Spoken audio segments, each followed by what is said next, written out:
Hey y'all, it's Kobe R. Rice, and I'm back again for another weekly creative update. And I just want to start off by saying that I am so sorry I haven't been back to give you guys an update in literally the past 3 weeks. Things have just been really crazy with the start of graduate school. So the last time I actually posted an update was on Monday, August 13th. And so I literally have 3 whole weeks of just a whole bunch of stuff to update you guys on. And so I'll be doing that today, and I'll try to keep it as succinct as possible. But even though there have been a lot of interesting happenings, some creative achievements, a lot of work on creativity, I am once again being faced with the, shall we say, more social and collaborative challenges that come along with co-directing a piece. And I'm going to talk about that toward the end of the episode when I get into the directing that I have been doing for the past couple of weeks. So there's a lot to sort of go through, and I'm sorry if I'm whizzing, but I did want to give this 3-week update without going on for, 1 to 2 hours. And there is a lot, so just bear with me. First and foremost, welcome back. This is podcast number 81 of the epic fantastical journey of a Black female sci-fi writer. I am Kobe R. Rice, novelist, filmmaker, game designer, narrative designer, director, etc., etc., etc. And this podcast is basically here to chronicle my creative journey from, nothingness either to, infamy or something for me. I don't know where I'm going to end up, but this basically is my online journal, and it does get sometimes very personal, and sometimes it gets very real. And just an FYI to anybody who's watching this who might actually know me, because apparently one of my professors recently found my website, and I'm sure he has also found this podcast, that I will not be censoring myself for you. So, much love to you guys, and to anybody who supports me and who listens to the podcast on a regular basis. I really appreciate my listenership and my audience, but I am not going to be scared off, with regard to talking about my real experiences just because somebody's in a position of authority and might be listening to this podcast. Not that they were expecting me to not be real, but that's just, a disclosure ahead of time. Okay, so let's get into it. I'm going to look at my little document here because there's so much that I have to update you guys on. So first and foremost, we are smack dab in the middle of preparing for the launch for the Uprising dystopian 12-book box set, which is coming out on Monday, September 17th. So grab your butts and get ready. That's literally in 2 weeks. And so, as you can imagine, things are speeding up a little bit on our side in terms of just getting all of our support systems in place, getting our ads set up, getting our giveaways set up, etc., and also getting our participating authors involved to help us spread the word about the box set. So that is coming along. I am handling really the newsletter swap endeavor, and so that involves a lot of recruitment, matching up authors with some of our authors, etc., and it does take a lot of work. I'm also organizing the giveaway portion of our promotion, and I'm also funding that portion as well. And we will be offering a 15-book paperback giveaway in the dystopian genre as a part of our massive launch. So in addition to being able to buy on Amazon and many other retailers the actual 12-book box set, you guys will also get a chance to enter a contest to win 15 dystopian paperbacks. And even if you don't win that grand prize, you will still get a really awesome consolation prize of some other dystopian ebooks that we have available from our participating authors and other people. So really, there's no way you can't win here. So you should definitely join the giveaway. Definitely keep your eyes glued to your email inboxes to see when that opens, because that will be opening sometime this week, just FYI. And, just join and have fun and enjoy the countdown and get some books either for free or buy the books that we're trying to get you to buy. Those kinds of things. and that's going to be a blast. And so we've been working really hard on that, and a lot of my work on that is going to culminate today as well as this coming week. So I'm going to be kind of crazy with that. But that's mainly what I've been doing with marketing, gathering all those things, all those materials, getting all those things together, and then also managing my own ARC team, which is at a whopping 331 ARC readers, and I'm so excited about that. It's just really exciting to see how my readers really show up and show out whenever I have a book release or a promo, or they, and they, mind you, they're signing up to read not just one book, but 12 books and leaving reviews on those books. Some people are even leaving reviews on each individual book, which I find really incredible. I mean, my ARC readers really go hard in the paint, and I just wanted to thank you guys ahead of time. Okay, so that was marketing for the past 3 weeks. It doesn't sound like I was doing much, but trust me, there was a lot of stuff going on. So, okay, and as you guys know as well, actually, before we get into graduate school, let's try to avoid graduate school as much as possible until the last possible moment. You guys know how I feel about that, so I'm going to put that down here.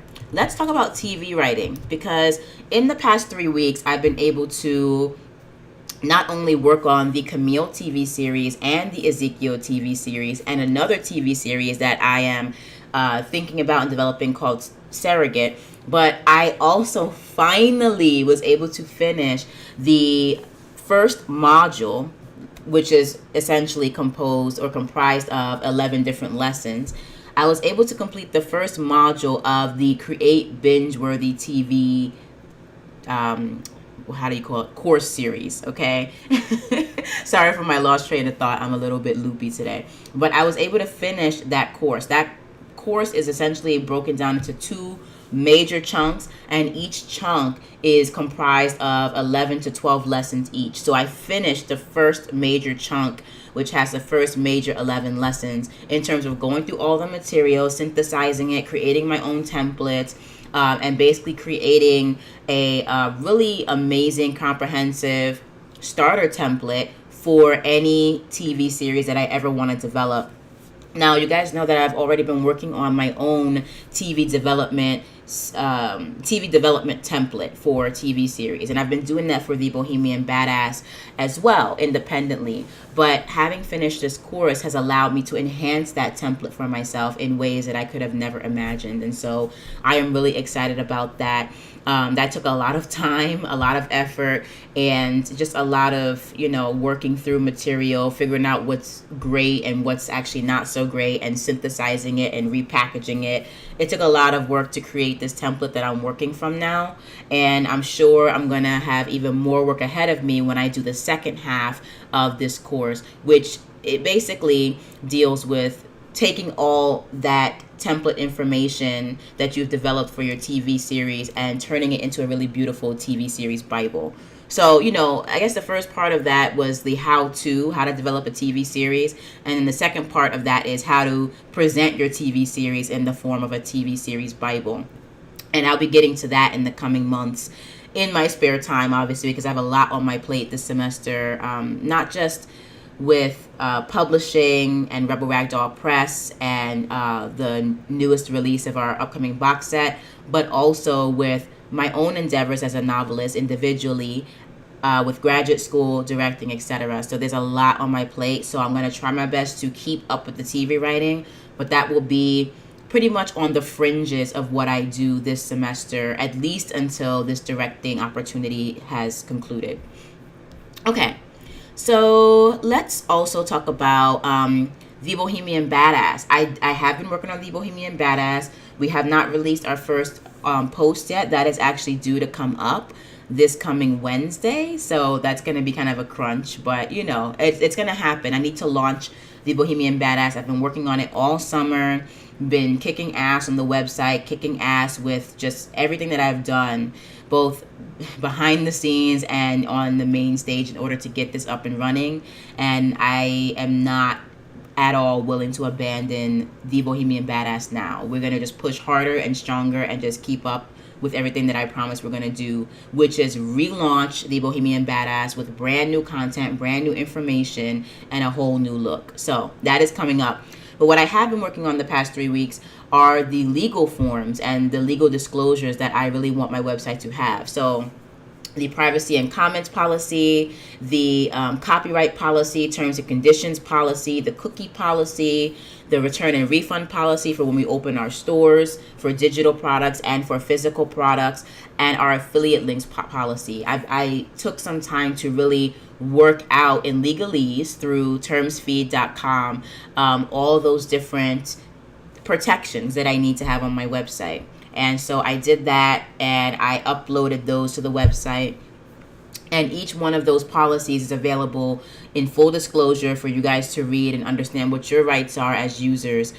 They're all up there on their individual pages, and you can just check that out at your earliest convenience. Okay, because we are trying to not only as a company protect our own brand and our own copyright and our intellectual property, but we also want to really communicate our respect for our subscribers, our readers, and our visitors.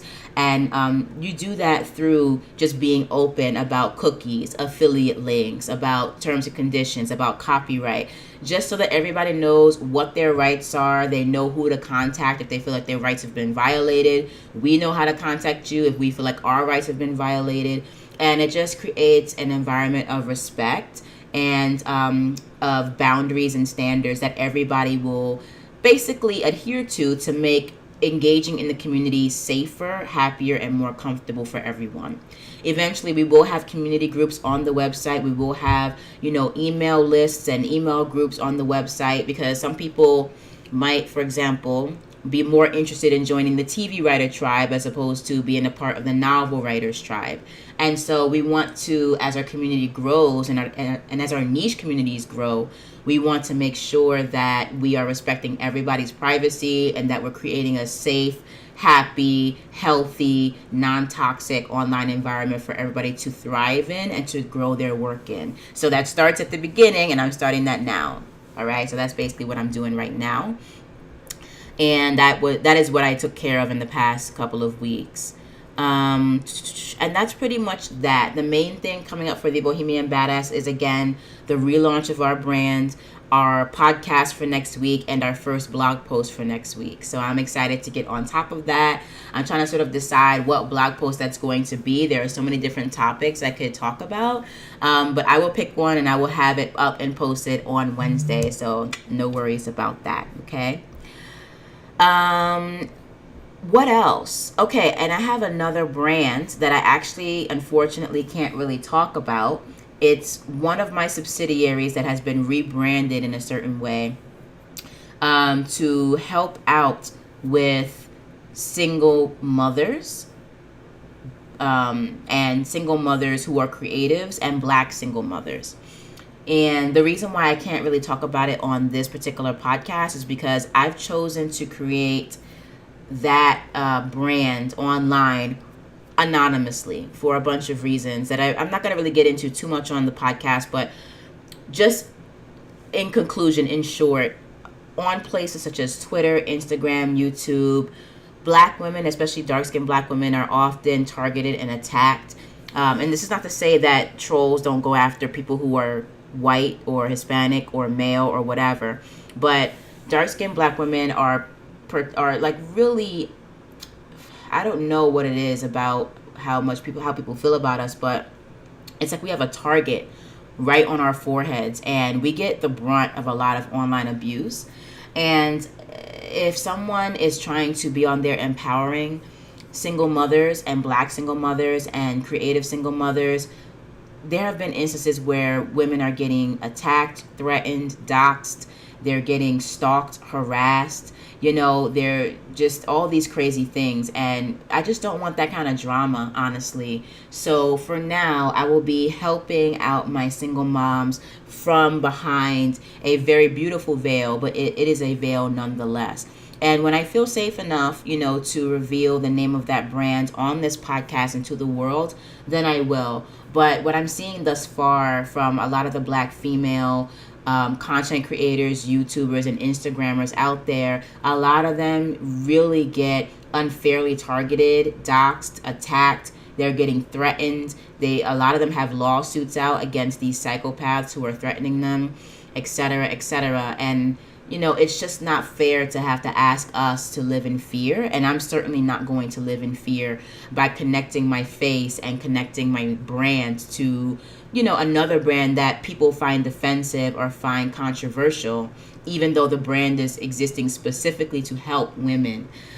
So unfortunately, that is just the landscape of male toxicity right now. And for those of you who don't like the label toxic masculinity or toxicity or whatever, I don't care, because it's a real thing.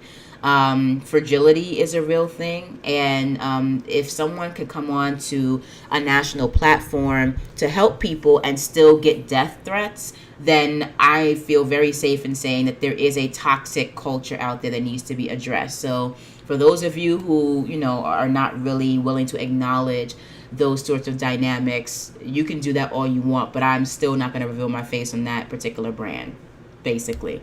But I have been working on that brand, and I actually got the logos back for that, and I reserved the domain name for the brand. So that's really exciting. So see, I can give you guys updates about how the brand is coming along, but I'm not going to tell you what the brand actually is or what it's called. Let's see. Okay, so now we can get into graduate school as well as directing. The first 2 weeks of graduate school honestly have been literally downright insane. Part of that is just the ethos of graduate school. I mean, if there's no insanity with graduate school, then it's not really graduate school, And the other part of it is that between my classes, my TA-ships, and my directing and my master's thesis, I have a lot on my plate. And it's just funny how my schedule has opened up more this year in terms of not having concrete places to be at every single minute of the day.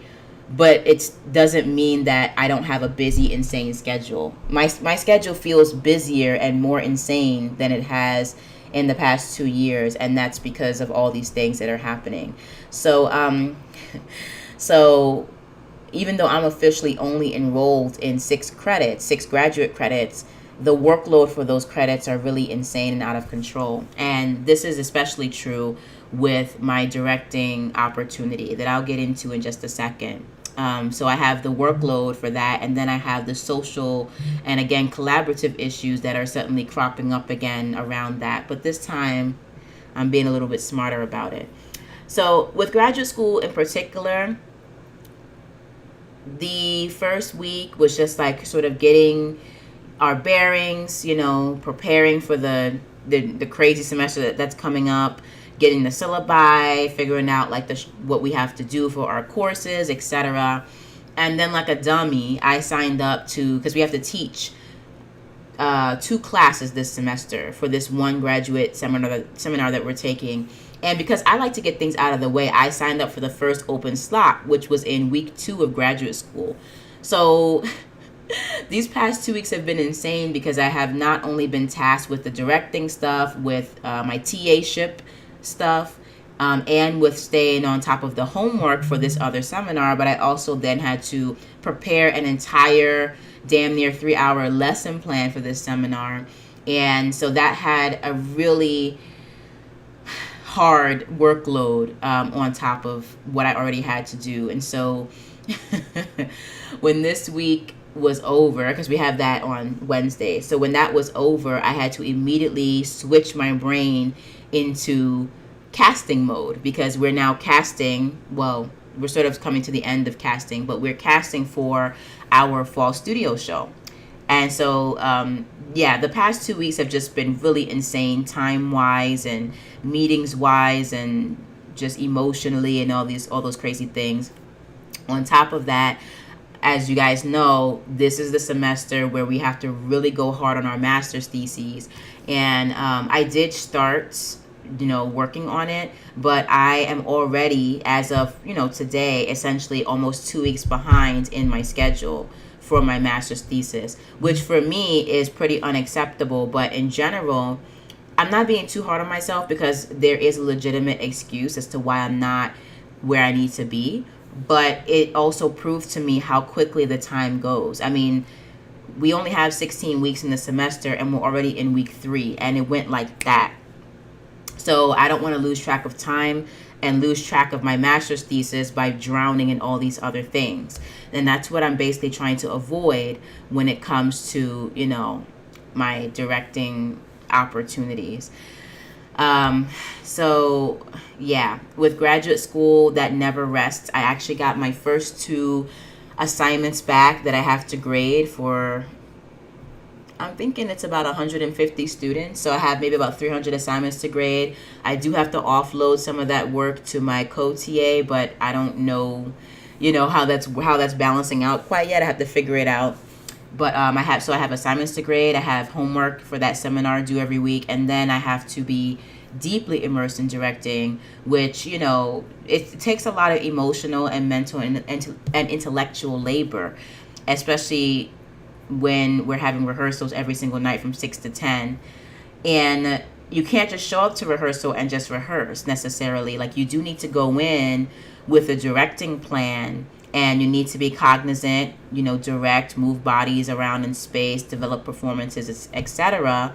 But then at the end of the night, you have to realize where your weaknesses are, where the actor's weaknesses are, and then come up with some sort of plan or exercise or, attack plan for the next rehearsal. So there is a lot of preparation work that goes into directing that has nothing to do with when you're actually in the studio or on the set or on the stage.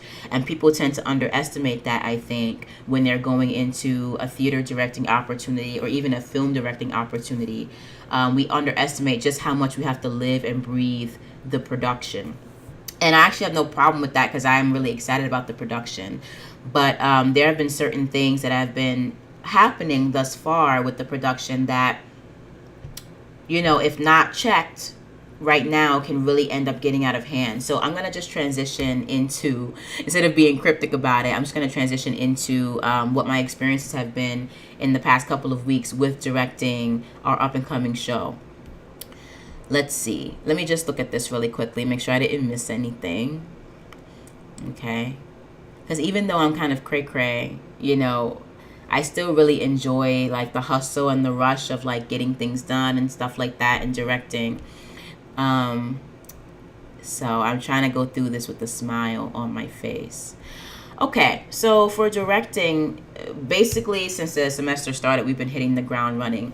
Now remember, for this particular show, I'm not only directing 2 individual 10-minute plays, but I'm also dramaturging 2 other plays. So I have to show up in rehearsal every day, not only as a director, not only as a dramaturg, but kind of like both.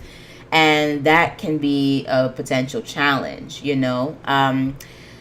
Oh, goodness. So every week, at the end of the week, I take some time as the dramaturg, on the dramaturg side of things, updating my playwrights on what the process has been, what we did that week, what the director is thinking about and what they're going through, setting up appointments and discussions between myself, my playwright, and the director of that play. I have to do all those things as a dramaturg. If they need my support as a dramaturg, either for research, for editing, for development, etc., I still have to show up to them, and help them with their play as the dramaturg. Switching over into my director's brain, I have 2 different plays that I'm directing that I have to think through all the way. And this includes, being there for the casting. We had nearly 40 students show up, which was amazing. We only really had 20 roles max to offer because we have a really big ensemble cast for our show, which I love. But, when students show up and pretty much all of them are amazing, it's such a hard decision. And I can only imagine how the casting directors for even bigger shows in the theater and in film and television, I can only imagine what they have to go through in terms of just not only making choices, but also, just sitting there for hours and hours straight, just keeping your patience and trying to keep up your energy and your positivity as you're looking at dozens of bodies come in and out of your studio. So that was a challenge that I was able to get through and surmount these past couple of days. The challenges prior to this were creating a director's concept, which was my first time actually doing it. So that was a really good exercise for me. Even though we didn't necessarily need it for this production, it was just a good exercise to have. And now I have a director's concept template that I can use for my future endeavors, which is really great. And, attending the pre-production meeting, the production meetings, being able to speak to a concept and to the core of a play emotionally and aesthetically in the room with designers and lighting techs and sound designers is super important. And I'm learning how to do that as well, because we're being given much more of a independent, autonomous role here. And so that was really exciting and also kind of nerve-wracking. Another great thing that we'll be doing this semester is that because we don't have a designated sound designer for our actual piece, the head sound designer at the school is actually training me and my other two colleagues in sound design. So we'll actually get to influence our production by helping to design the sound of it, which is so great because I have so many ideas for the two plays that I want to produce or that I'm directing. And so that's really exciting. I get to literally learn a skill. He's taken 1.5 to 2 hours with us every single week for the next 3 weeks. To give us like a special master class on sound design for theater, which is like incredible. And he does not have to do this. He really doesn't. But he's doing it, and I'm excited to get that training. So a lot of really great things are happening. I don't want you guys to think that the directing experience is like, all a hot mess. There are some parts of it that, are challenging, and I will get to those parts because I'm going to be real. But I do want to emphasize and first highlight the things that I'm learning and I'm taking away from this experience, because that's really the whole point of this, is to get experience and to learn. So what else have we done that's been really exciting recently? So the auditions that we were sitting through were really interesting, and I didn't really understand the way that they were being held at first. I know how auditions are held and how we typically ask actors to come in, but with this particular audition, we had a casting director with us who's directing the next show, but she's also a casting director, and she was really helping us to get an idea of what an ensemble casting might look like, and I thought it was really brilliant. The first day, I was sitting back and observing, and I'm not gonna lie, I was a little bit flustered and annoyed because I felt as though myself and my other two colleagues who are actually directing our show, we didn't get a chance to see the things that we needed to see as directors. For me, no matter what's going on with the ensemble, I still need to see what the strengths and weaknesses are of a particular actor so I can understand what the challenges will be during the process and what we need to work on and, what kinds of roles they would be best suited for. And I would say, 4 out of the 5 hours that we were there for that first audition night, we weren't really seeing any of that. On the other hand, once I kind of got home and got over my grumpiness, and also I was just kind of like tired, and I was just like sitting in the cut, just absorbing, I did really think about how much the actors grew from the process, and they really did have a really wonderful workshop. And even though the workshop wasn't necessarily helpful to me that particular night, I could see how it was very helpful to them. Then when I went to the second night of auditions and we did a similar process but just pared down, I realized how much I had learned the first night by coming back and doing it again the second night. And I felt more empowered. Well, I was also just like better rested and in a better mood, just generally. But I also felt more empowered to know what I was looking for in actors as they were doing ensemble casting. I felt free enough to circulate the room, etc. And there were certain things that I was able to see and things that I had questions on. We were finally given the time to call in actors individually and have them read sides or monologues or what have you, which is, a more traditional casting process. So it was a hybrid process of traditional casting and then ensemble casting. And that to me really impacted probably how I will be, going forward with my own future directorial experiences. When I'm directing something, I think using ensemble work and ensemble casting styles and methodologies will be really helpful. So I'm really grateful to that casting director/director who came in and shook up our understanding of what casting could look like. I think the biggest challenge for me there was feeling undermined and feeling silenced as a director, because that was something that had happened to not only me but my other colleagues last semester, where there were a lot of issues of ego and narcissism and just plain spitefulness that really got in the way of the creative process, in my personal opinion. Luckily, we were able to surmount it and still produce a pretty good show, but all the drama and stuff in there was unnecessary and was really just stifling creatively. And the experience was a great experience, but it was also kind of traumatizing, particularly for me. You guys know this. I have been podcasting about that experience since April, and I sort of dropped off on it during the summer because I was sort of getting myself back and, just taking care of myself. But now that we're in this process again for the fall, I am very wary of those experiences that I had last semester. And I'm also very aware of how to better conduct myself and protect myself emotionally and artistically, while also trying to collaborate in a healthier way. Because everybody, in my opinion, contributed in some small way to that environment that was pretty toxic last semester.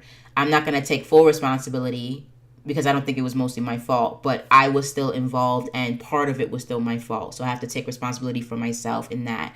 But having said all of that, I'm trying to stay cognizant of those things and change the way in which I relate to this production and to all of my colleagues in this production. And to a certain extent, it's been helping.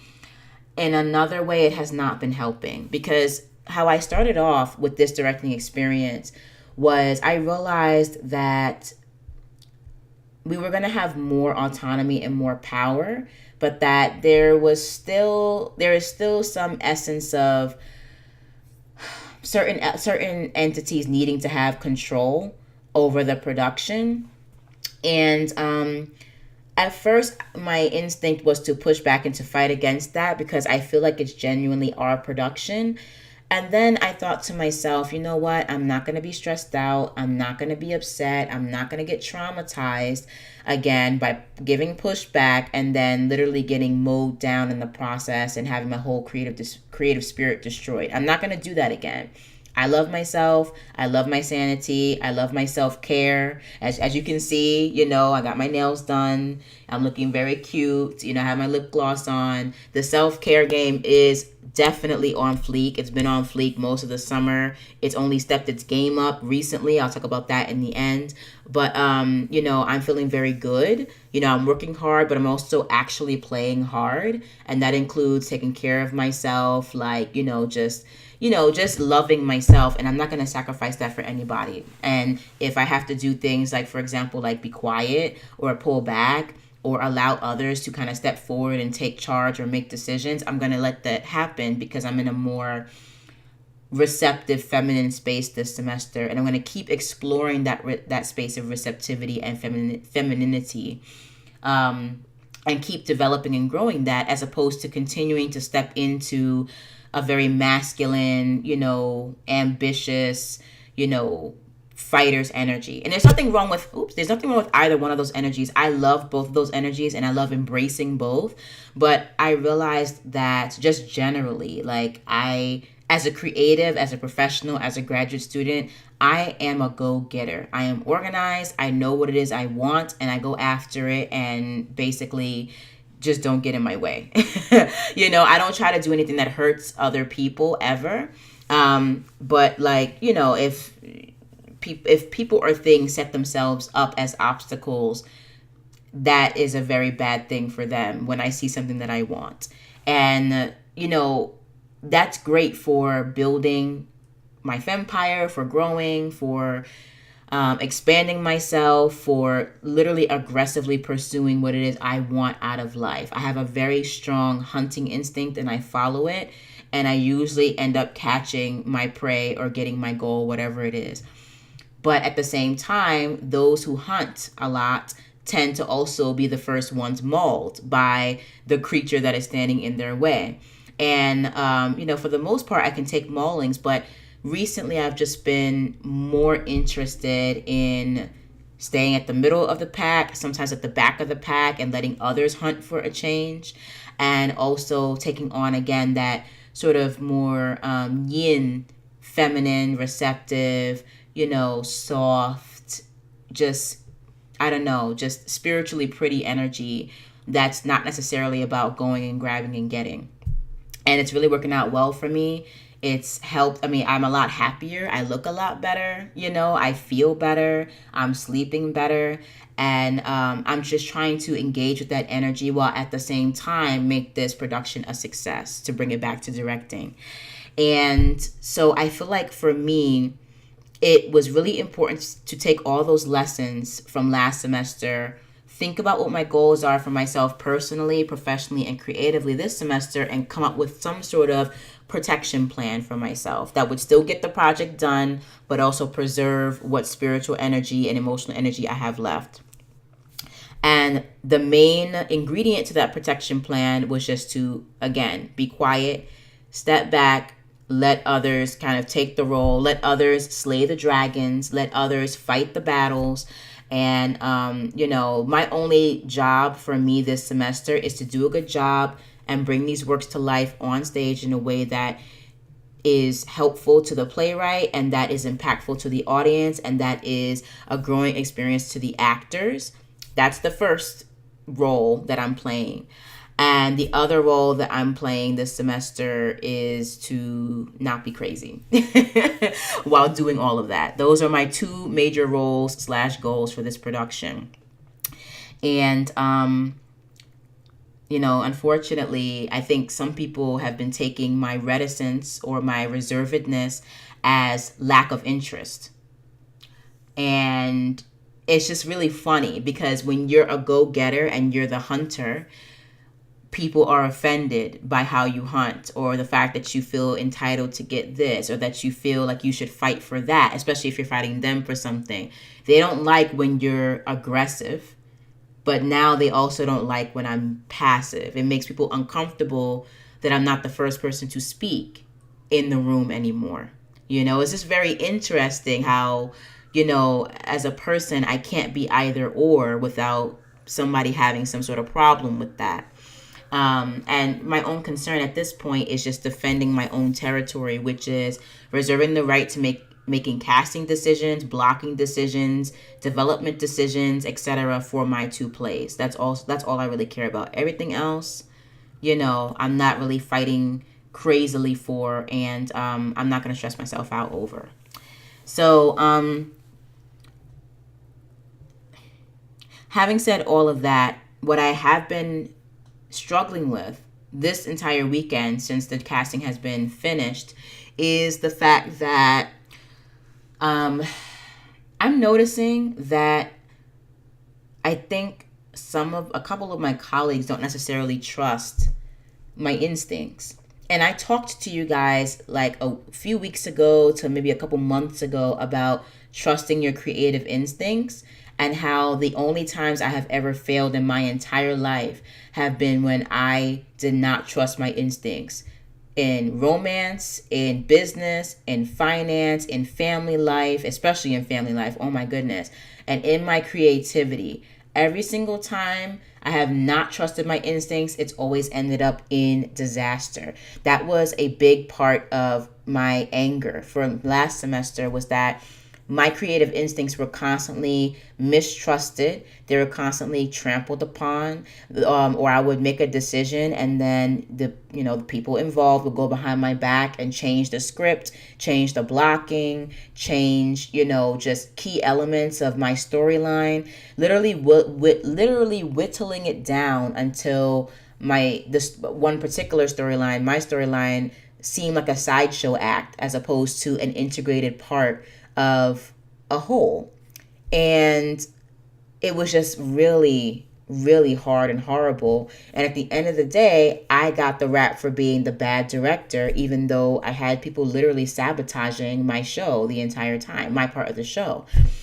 Not saying that I couldn't improve on certain parts. Obviously, I could have. But, when people are also literally like, like would steal your sound cue and then convince another colleague that, that the sound cue that they're stealing from your part doesn't need to be in your part of the show anymore. They're just literally snatching it. It was just things like that were just very trifling, and I don't want to get into. But a lot of power issues and control issues, and so this semester, in trying to avoid all of that, I'm literally I'm not even saying I'm doing the bare minimum, because that's not true. I'm preparing, I'm going hard in the paint for my shows, but I am bowing out of most of those conversations that deal with, who has the right to make the decision for what. If it gets to be too much, I'm just like, I don't care. Just don't trample on my particular show. And that's it. But even when it comes to my particular shows, my instincts, again, as I said before, are being questioned. And so this really, to the point where, other people, other directors are trying to be the ones to cast my plays for me, which I find ridiculous. Like, who does that, And it's just funny how ego and just straight narcissism really kills a lot of good art. And I'm not saying that my art is going to be perfect or amazing or whatever. I'm not saying that at all. But wherein everybody is supposed to have their own particular little island that they can be the queen or the king of, and we're all just supposed to be, basically this lovely archipelago of islands, where the archipelago is the show as a whole, right? And if you guys don't know what an archipelago is, it's like a group of islands, right? So that's supposed to be our show as a whole. And each one of us is in charge of, creating our island, our individual island. So I'm the queen of Colby Island right now. And on Colby Island, there are these 2 plays happening with these 5 actors and this one dramaturg. That is what's happening on Colby's Island. I do not, as the queen of Colby's Island, I do not try to go to island number 2 and island number 3 telling them what to do on their island, okay? But it seems as though individuals from the other islands want to come and tell me what to do on my island. And this is, and my main thing is to stay close to my director's instinct this time. And I'm trying my best to do that, and also not be a out and out bitch, because I really, last semester, I took a lot on the chin. Despite the fact that I was a fighter, I also at many times knew when to shut the heck up, and I would sit back in the cut, and whenever they made cuts or whatever, I would just graciously say, hey, okay, if that's what you feel like is going to make the show better, by all means, keep cutting my show out, or whatever. If this line change is going to, sounds good to you, whatever, just do it, blah, blah, right, blah, blah. And it was at a point where my show was getting cut out for petty reasons. Like, I don't, that person didn't like me, or they don't believe that my script should be comedic. And it was really funny. And then, I don't know, it just kind of got destroyed. But I gave a lot of grace last semester, and I'm willing to give grace this semester, but we haven't even started rehearsals yet. And I'm already getting my instincts questioned. As though another one of my colleagues would prefer to direct not only their shows, but my shows as well. And so it's just a lot of pettiness that's happening. And I'm trying my best to not let that define my experience. But this time around, again, like I said, I'm not going to try to be in charge of the archipelago or tell, the Uber, the Uber owner of the archipelago what to do with the group of islands, but I am going to defend my island. And so that's sort of where I am right now, trying to figure out casting, trying to figure out, all these things that I need to do in order to make my island the most beautiful, wonderful, amazing island that it can be, with the materials and the wonderful individuals that I have on hand. But the one thing that I don't want to happen is to allow ego and narcissism in the art world to not only ruin my experience and that of my actors, but I also don't want it to destroy my artist spirit. And that's something that I had noticed happening at the beginning of this semester, is that I had stepped back so much to protect myself from getting hurt again that I felt the artist inside of me dying. And I was so depressed about it. And I actually had a cry over it, because I felt as though I came here to allow the artist to flourish. And I feel as though every single time I try to do something within the confines of, a graduate program, the artist begins to die. And I was at this point, I can't even blame the program. It was me that was shutting the artist down, because I didn't want to get hurt again. I didn't want to get destroyed again, because that was very hard to come back from. And eventually, after I kind of got all those emotions out, I just decided to myself, you know what? My artist deserves to live. My artist, even if my artist makes total trash for the rest of her life, and she's a trash director, she has the right to make as much trash as she wants to freaking make, period. If we're, and I'm not saying I'm aiming to make terrible theater, for this particular production, but if it comes out bad, who cares? I care that my actors have experience. I care that they have a great experience and a great time. I care that they learn and grow. And I do care about whether or not our plays are good or not. I care a lot about that. But if they're not good, we at least still have the process to hold on to. And this, again, brings me back to process versus product, right? In terms of what's more important for us as artists. And I feel like the process should be paramount. We have the product in mind. We never let go of that. But the process also needs to be really important, because at the end of the day, that is literally all we have. That's all we have. I literally cannot, after, this October, take that 10-minute play festival and recreate it in the same exact way. It will live for 4 days, and then it will come down, and all we will have left are the archival photos, the lines on our resume, and the process through which we grew. And the process is the most important part of that.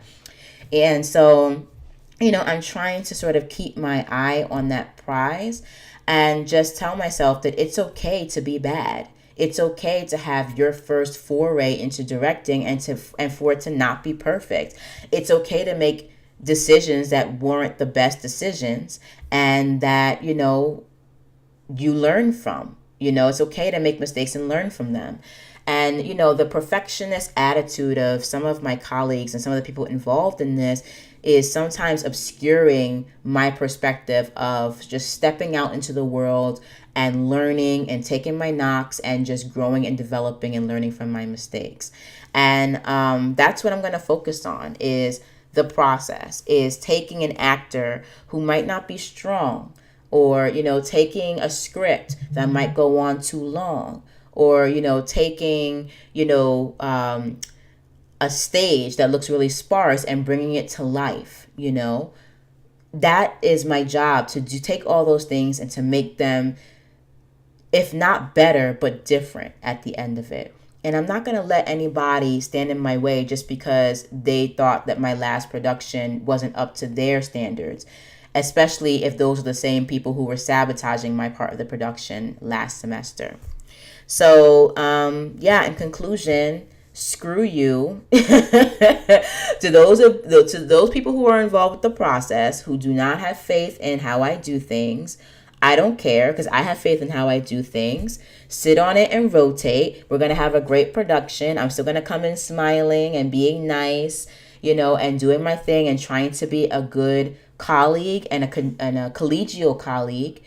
But like I said, this podcast for me is for being real. And I'm glad that I have it because when I purge how I feel here, it allows me to step into the room with a more positive energy because I'm not keeping anything pent up.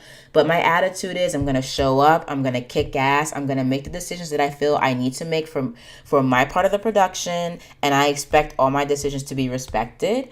And all I want to hear is constructive criticism as to how to make something better or more impactful. I do not want to hear about how other colleagues would prefer to cast my show or how other colleagues would be directing my show or whatever, because I don't try to tell anybody else what to do with their real estate. So nobody's going to tell me how to do it my way. And if it sucks, then oh well. I will be known as the graduate student who made crappy theater for the 2 times she made it. And I don't care because it's going to get better and I'm going to learn more. And I'm allowed to have my shitty first start, just like every other director in the world that came onto the stage and made shit for the first 10 productions and then hid that away in their resume and only put the big things on their resumes now. The big shiny objects on their resumes that have gotten them fame and prestige. Like every single director started somewhere and I'm starting here. So deal with it. Anyway, that is my response to what's happening this semester. I do not want you guys, my listeners, my audience to come away with the idea that I'm having a horrible time because I'm not. I already listed all the wonderful things that are coming out of this process. I already listed all the challenges that are coming out of the process, but I feel as though I am growing every single day. And like I said, it's about the growth. So having said that, I will be coming in hopefully next week, giving you guys an update on everything that's happening in my creative life, including an update on the first week of rehearsals from our production. And I am really excited to see where it's going to go.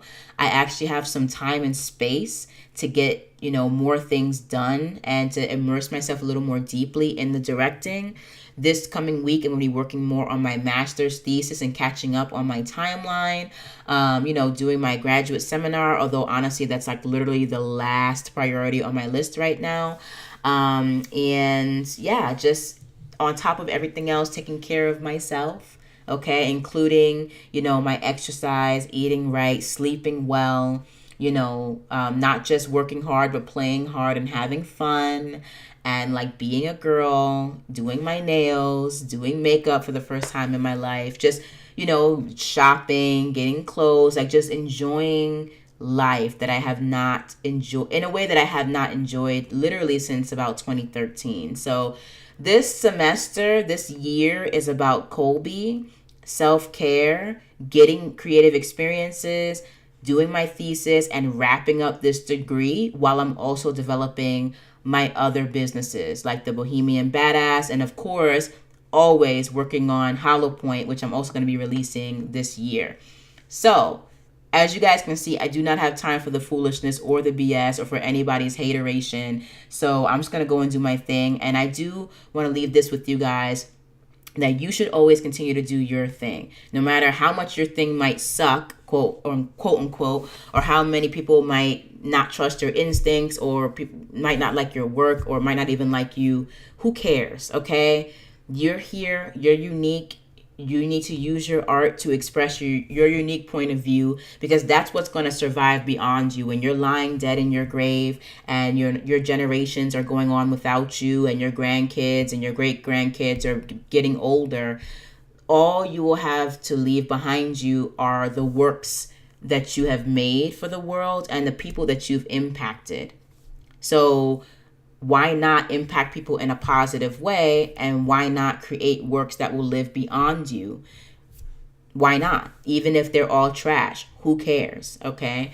So that's basically that, guys. I'm super excited about what's coming up for this semester. And I will be back next week with another update. Okay, so I was able to keep this under an hour. So I'm going to sign off before I go over.